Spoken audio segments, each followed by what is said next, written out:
Welcome back to the deep dive. Today, we're getting into something really practical. We're skipping the formal stuff and diving straight into the real words people use, like actual everyday vocabulary for attraction and relationship. Yeah, the stuff you actually hear. Exactly. We're talking about those casual English phrases, the ones you absolutely need to understand movies, TV shows, or just, well, conversations. That's spot on. And these aren't just words, right? They're loaded. They carry tone, social context. Our mission today is basically to unpack 4 key phrases. Okay. Go beyond just the dictionary meaning and get into what they really signify socially. If you get these, you're like instantly more tuned in to how people talk about relationships. It's a shortcut, really, to understanding social dynamics. If you nail these 4, you'll get the subtext, the why behind choosing that specific phrase. Okay, let's jump in, starting with maybe the most direct one. Sounds good. Let's start active. Right. First up, to hit on someone. What are we actually defining here? Okay, so to hit on someone is pretty clear-cut. It means you're flirting, actively showing romantic or maybe physical interest. Actively is the key word. Definitely. You're deliberately trying to get their attention in that way. It's a conscious move, usually verbal, to kick off something romantic. And the tone here, based on the analysis, it's super casual, isn't it? You wouldn't, announce someone was hitting on someone else at a formal dinner. Oh, absolutely not, no. This is bar talk, coffee shop talk, casual settings. Right. And what's interesting is it really focuses on the person doing it, the one initiating, the outcome. It doesn't really matter for the phrase itself. Ah. Like the example we saw. The waiter was hitting on her, even though she wasn't interested. Her lack of interest doesn't change the fact that he was hitting on her. Gotcha. The intent is what counts, even if it's spectacularly unsuccessful. Exactly. Like that other classic example, we've all seen it or done it maybe. Some guy tried to hit on me using a terrible joke. Perfect example. The phrase covers the attempt, good or bad. It's about making that approach. Okay, so that's about starting something, the initial approach. Now we need to shift gears quite dramatically A big shift. to maybe the most serious phrase today. The one about, well, breaking trust in a big way. To cheat on someone. Yeah, a total change in tone, but essential. You can't really understand relationship talk in English without this one. To cheat on someone, it means being unfaithful. Unfaithful in a committed relationship. Right. Or, secretly having another romantic or physical thing going on outside the main relationship. And the tone here is just, there's no ambiguity, is there? It's always negative, always implies betrayal, always about trust being broken. Always. There's zero lighthearted way to use cheat on. It's a fundamentally negative. It's interesting how language evolves, too. How so? Well, you mentioned older terms like adultery, infidelity. They sound almost legalistic or religious, maybe. That's a great point. They do carry that weight. Whereas cheat on feels very personal. It's about the promise between two people being broken. Not about law or doctrine, but about us. Precisely. It frames it entirely within the relationship. So asking, did he cheat, isn't a legal question. It's, did he break our agreement, our trust? Right. And today, cheating can sometimes mean more than just physical stuff, right? People talk about emotional affairs, secret texting, things like that. Still falls under cheating on someone. And the core is betrayal. Exactly. Betrayal of trust. The examples are stark. She cheated on her boyfriend, so they broke up. It often signals the end. Yeah, definitely a heavy one. Okay, let's move away from the heavy stuff. Back to the start of things, maybe? Before words are even exchanged. Back to the eyes. Yes.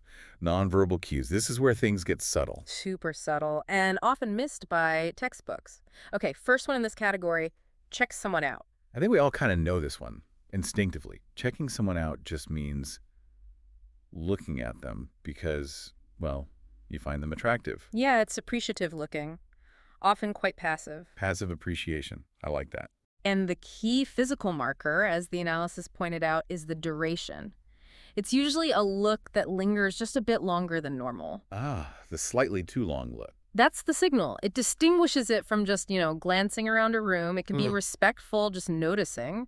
Or, yeah, if it goes on too long, it can feel a bit intense or cheeky. Depends on the context, I guess. Definitely. And thinking about it now, does this phrase feel different in the digital age? Like, we check people out on apps constantly. That's a really good point. Yeah. Does it lose its meaning? Maybe the phrase implies some real-world risk, like you might get caught looking. I think you're onto something. The phrase seems to carry that weight of social consequence, like the examples, he kept checking the girl out in the gym.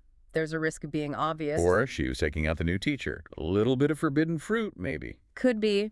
The core is definitely noticing and appreciating attractiveness visually, but with that potential social dynamic playing out. Okay, so that's the more passive look, checking someone out. What happens when that look becomes intentional, like a signal? Now we get to the fun one, our final phrase. Give someone the eye. Right. How is this different? So the definition is specific. Looking at someone in a deliberately flirtatious or romantic way. This isn't just passive appreciation anymore. It's active looking. Exactly. It's silent flirting, using just your eyes to say, hey, I'm interested, and I want you to know it. That's the crucial difference then. Checking out is for you, giving the eye is for them. Perfectly put. Checking out is internal recognition. Giving the eye is an external signal, an invitation almost. And it feels safer than walking over and starting a conversation. Much safer. That's the social genius of it. It's way less direct than hitting on someone. If you hit on them, you're committed, you've said something. No turning back. Pretty much. But if you just give someone the eye and they don't respond or look away. Plausible deniability. Exactly. You can pretend you were just looking around or looking past them. Minimizes the potential awkwardness. It's a low-risk first move. That's a really key insight for anyone navigating, well, flirting. It really is. It's like testing the waters. Like in the example, that guy at the cafe keeps giving you the eye. The subtext is clear. He wants you to notice him noticing you. And maybe respond. Ah. Or approach him. Potentially. It's often the step before someone decides whether to actually hit on you. Okay, so we have these 4 distinct phrases.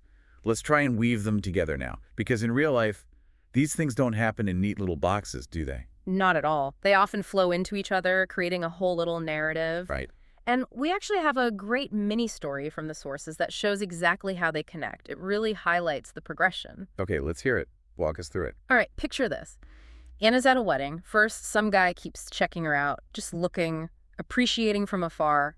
Standard stuff. Okay, passive appreciation. Got it. Then he decides to act. He walks over, starts talking to her. He's now actively hitting on her. Escalation. From looking to talking. But wait, there's more. Across the room, this guy's friend is also interested, but he's playing it cooler, maybe? He keeps giving her the eye. Silent flirting signal. Ah, the plot thickens. A little triangle forming, based entirely on these looks and actions. Exactly. But then comes the twist. Bringing in our serious phrase, Anna finds out the first guy, the one who was hitting on her, Yeah. he's married. And even worse, she hears he had cheated on his wife before. Oh, wow. Okay, that changes everything. Instantly. Suddenly his checking her out and hitting on her doesn't seem flattering, it seems. Predatory, maybe? Because he's known to cheat. His character undermines his actions. So the initial attraction signals are judged against the backdrop of potential betrayal. Precisely. The story ends with Anna wisely deciding to get out of there. It shows how checking out and giving the eye lead to hitting on, but how the possibility of cheating can taint the whole interaction. That really puts it all together. Shows how knowing these helps you read a situation fast. Absolutely. And they worked as shorthand in conversation, too. Imagine telling a friend about your coffee shop experience. Right, like, you won't believe it. This guy at the next table was totally checking me out. Oh, really? Was he cute? Did he, give you the eye or anything? No, just to check it out, thankfully. Didn't look like he was going to actually try and hit on me. Probably for the best. You never know. Could be the type to cheat on someone down the line. Exactly. See? Just a few lines. But we covered attraction, intent, action, and character judgment. All using these 4 phrases. They're incredibly efficient for social communication. Hashtag, tag, outro. Okay, so just to lock these in one last time, let's do a quick recap of the core ideas. Good idea. Hit on someone. That's your active flirting, showing romantic interest verbally or through approach. Got it. Cheat on someone.